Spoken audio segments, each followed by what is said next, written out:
Hello viewers, इस video में हम बात करेंगे क्लास 11 के फिजिकल एजुकेशन के पेपर के बारे में। तो इसका पहला क्वेश्चन देखिए है, how many rings are there in Olympic flag. Olympic flag में कितनी रिंग्स हैं? तो इसका आंसर आ जाएगा 5, यानी कि इसका ऑप्शन हो जाएगा ए। सवाल नंबर 2, where was the first modern Olympic games held. सबसे पहले मॉडर्न ओलंपिक गेम्स कहाँ पर हुई? तो इसका आंसर आ जाएगा एथेंस, यानी कि ऑप्शन नंबर बी। तीसरा, हेडक्वार्टर जो आईसीसी, यहाँ पे आईसीसी नहीं था, यहाँ पे आईओसी था। तो इंटरनेशनल ओलंपिक कमेटी का हेडक्वार्टर्स कहाँ पर है? तो ये बताना था हमें। तो इसका आंसर है स्विट्जरलैंड।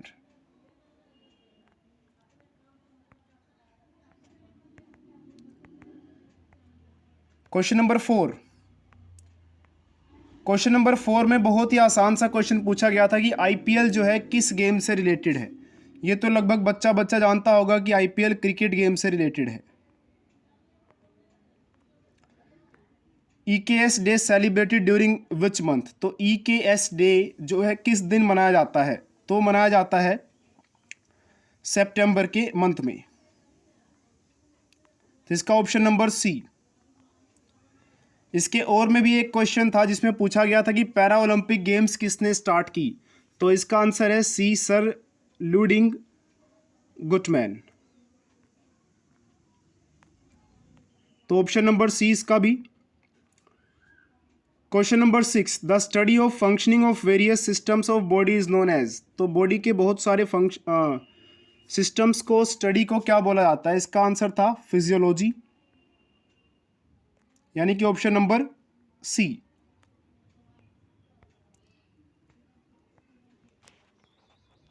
क्वेश्चन नंबर 7,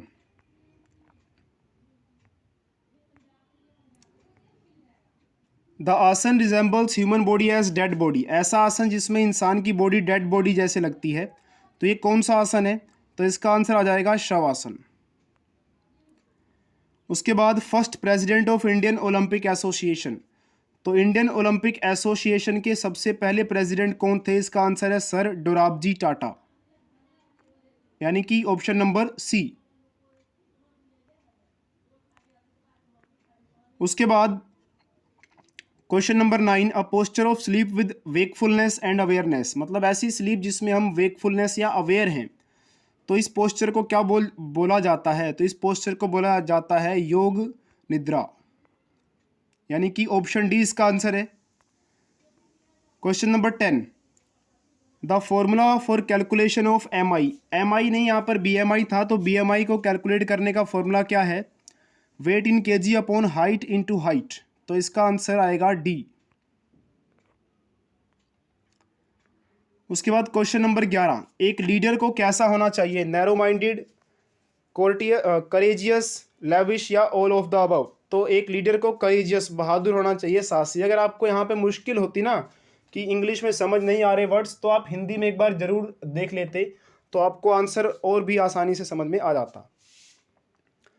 तो आंसर इसका करेजियस यानी कि साहसी बनेगा।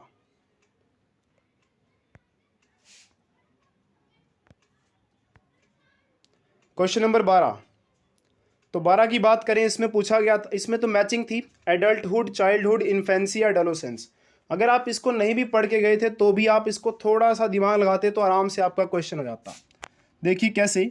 सबसे पहले एडल्टहुड। एडल्टहुड यानी कि वयस्क। ये तो आपको पता है वयस्क कब होता है? जब बड़ा इंसान हो जाता है, यानी कि सबसे बड़ी उम्र इसमें कौन सी दिखाई गई है? मोर देन 18 ईयर्स, यानी कि एडल्टहुड को लिंक करना था सी से। Childhood, infancy, adolescence. अब इसमें कंफ्यूजन है, तो पहले एडोलेसेंस किशोरावस्था, ये तो आपको पता होगा, एडोलेसेंस 13 से लेकर 18 तक, इसको लिंक कर दिया यहाँ से। अब बचा इन्फेंसी और चाइल्डहुड। इन्फेंसी मतलब बहुत ही छोटा, तो 0 से 5 साल, और चाइल्डहुड आ जाएगा 5 से 12। तो इस तरह से इसके ऑप्शंस बनने थे। क्वेश्चन नंबर 13, इसमें पिक्चर दिखाई गई थी और पिक्चर में कहा गया था, बताना था कौन कौन सी गतिविधि हो रही है। पहला आपको पता होगा रिवर राफ्टिंग हो रही है, तो पहले का आंसर रिवर राफ्टिंग है, दूसरे का रॉक क्लाइंबिंग, और तीसरे का पैराग्लाइडिंग है, और चौथे का जो है वो सर्फिंग है। तो इस तरह से क्वेश्चन नंबर 13 का आंसर था 14 में हमें कुछ आसन दिए गए थे, इनके नाम बताने थे। तो नाम क्या क्या है देखिए, पहले का नाम है तड़ासन, दूसरे का है पद्मासन, तीसरे का वृक्षासन और डी का है नौकासन। उसके बाद ये 15, ये सब तो क्वेश्चन आपको आपकी बुक में डायरेक्टली मिल जाएंगे, इसलिए मैं इनके आंसर्स जो हैं नहीं बता रहा हूँ, ये तो आपको मिल जाएंगे सीधा ही। अब इसमें एक क्वेश्चन था 16 में BMI कैलकुलेट करना था, तो इसको आप कैसे कैलकुलेट करते हैं ये मैं डिस्कस कर देता हूँ। BMI के लिए आपको वेट की वैल्यू जो है वो ऊपर रखनी होती है। तो BMI के लिए आपको वेट दिया था 50 kg, तो आपको 50 kg ऊपर रखना था और नीचे क्या करना था, उसकी जो हाइट है, हाइट कितनी दी गई थी 1.5 मीटर।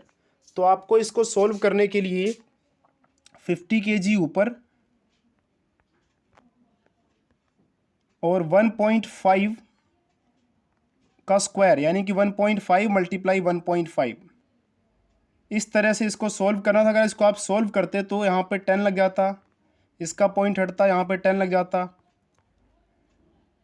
तो इसको कट वगैरह करते हम, तो यहाँ पे 2, यहाँ पे 3, यहाँ पे 2, यहाँ पे 3। अब ये बन जाता करीब 200/9। तो ये बन गया हमारे पास आंसर 200/9। इसको पॉइंटों में निकाल लेते, तो इसको पॉइंटों में निकालने के बाद हमारे पास आता 2.2।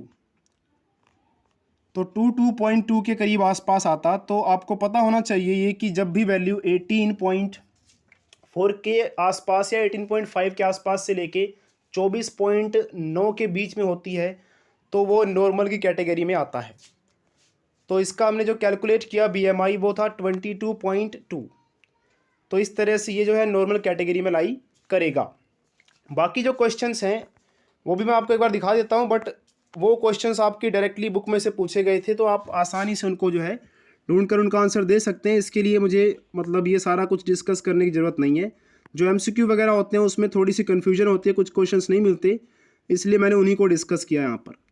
तो इस तरह का ये था आपका 2021 का फिज़िकल एजुकेशन का पेपर। और इसके अलावा जिनका अभी एग्ज़ाम नहीं हुआ है तो वो एक बार इसको इस पूरे क्वेश्चन पेपर को सॉल्व ज़रूर करें, ताकि उनको जो आने वाले एग्ज़ाम है फिज़िकल एजुकेशन का जिसका अभी नहीं हुआ है उनको उसमें जो है हेल्प मिल सके। अगर आपको लगता है कि आपके आंसर थोड़े से अलग हैं या कोई और आंसर होना चाहिए तो वो भी आप कमेंट बॉक्स में कमेंट करके मुझे बता सकते हैं। ऐसे ही सोल्व्ड क्वेश्चन पेपर्स के लिए हमारे चैनल को सब्सक्राइब करना ना भूलें और साथ ही इसको आगे फॉरवर्ड ज़रूर कीजिए ताकि और भी बच्चों के ये काम आ सके। Thank you.